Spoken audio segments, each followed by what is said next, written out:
కడప జిల్లా Kadapa YSR architecture university వద్ద విద్యార్థి సంఘాల ఆందోళనకు మాజీ డిప్యూటీ సీఎం అంజద్ బాషా మద్దతు తెలిపారు. యూనివర్సిటీకి సంబంధించిన కౌన్సిల్ ఆఫ్ ఆర్కిటెక్చర్ అనుమతి లేకుండా పరీక్షలు ఎలా నిర్వహిస్తారని ఆయన ప్రశ్నించారు. యూనివర్సిటీకి రెగ్యులర్ వైస్ ఛాన్సలర్ను నియమించాలని, ఆర్కిటెక్చర్ యూనివర్సిటీకి శాశ్వత భవనం నిర్మించాలని అంజద్ బాషా డిమాండ్ చేశారు.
నోటిఫికేషన్ ఇచ్చేసి ఆ నోటిఫికేషన్ కాపీస్ తీసుకొని పోయి సిఓకి సబ్మిట్ చేసి పర్మిషన్ ఎందుకు తీసుకురా ఇమీడియట్గా నోటిఫికేషన్ ఇచ్చి మరి ఎందుకంటే ఇప్పటికే మనకు ఎంసెట్ మరి అన్ని అడ్మిషన్స్ జరుగుతున్నాయి.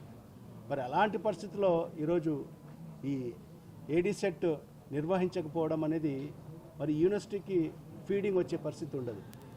ఒకసారి ఏంటంటే విద్యార్థులందరూ కూడా మరి ఈసారి ఈ ఏడీ సెట్ లేదు కాబట్టి మరి ఆ స్టూడెంట్స్ అందరూ కూడా డైవర్ట్ అయ్యే పరిస్థితి ఉంటుంది. ఎంసెట్కి ఇంజనీరింగ్ సెక్షన్లో కానీ మరి అదేవిధంగా డిగ్రీలలో చేరిపోయే పరిస్థితి ఉంటుంది. మరి తర్వాత కాలం అయిపోయిన తర్వాత దానికి నోటిఫికేషన్ ఇస్తే మరి విద్యార్థులు వచ్చే పరిస్థితి ఉండదు. అందుకు ఈ యూనివర్సిటీ ఫీడింగ్ కూడా ఉండే పరిస్థితి ఉండదు. కాబట్టి ఖచ్చితంగా ప్రభుత్వం వెంటనే స్పందించాల్సిన అవసరం ఉంది. మరీ ముఖ్యంగా ముఖ్యమంత్రి గారు దీన్ని జోక్యం చేసుకొని మరి లోకేష్ గారు వెంటనే స్పందించి మరి ఏడీ సెట్కి నోటిఫికేషన్ ఇవ్వాలి. మరి అదేవిధంగా ఈ విద్యార్థులకు సంబంధించి మరి మీ యొక్క పవర్ని మరి కేంద్ర ప్రభుత్వం మీ చేతుల్లో ఉంది కాబట్టి మరి వాళ్ళకు ఒప్పించి మరి దాన్ని పర్మిషన్స్ కూడా సిఓ నుంచి పర్మిషన్స్ తీసుకురావాలని కూడా మా ప్రధానమైన డిమాండ్. ఖచ్చితంగా రేపు మా నాయకుడు వస్తున్నాడు కాబట్టి జగన్మోహన్ రెడ్డి గారు మరి ఆయన దృష్టికి కూడా తీసుకెళ్తాం. మరి విద్యార్థుల ఏదైతే పడుతున్న ఇబ్బందులు మరి ఈ యూనివర్సిటీ యొక్క కొనసాగించే దానికోసం ఖచ్చితంగా వైఎస్ఆర్ కాంగ్రెస్ పార్టీ కంకణబద్ధమై ఉంటుంది. మా నాయకుడి దృష్టి కూడా తీసుకెళ్ళి ఖచ్చితంగా ఈ ప్రభుత్వం దృష్టికి కూడా మరి ఆయన తరఫు నుంచి కూడా మరి గౌరవ ముఖ్యమంత్రి గారికి మరి విద్యార్థులు పడుతున్న ఇబ్బందులు మరి వాళ్ళ సమస్యలన్నీ కూడా మరి జగన్మోహన్ రెడ్డి గారు ఖచ్చితంగా ఆయన ద్వారా ఒక లెటర్ కూడా ఈ ప్రభుత్వానికి పెడతామని చెప్పి కూడా ఈ సందర్భంగా తెలియజేసుకుంటూ మరి ఖచ్చితంగా వైఎస్ఆర్ కాంగ్రెస్ పార్టీ మరి మేమందరం కూడా మరి విద్యార్థుల పక్షాన ఉంటాం. విద్యార్థులకు న్యాయం జరిగినంత వరకు కూడా మేమంతా కూడా విద్యార్థుల పక్షాన ఉంటామని చెప్పి కూడా ఈ సందర్భంగా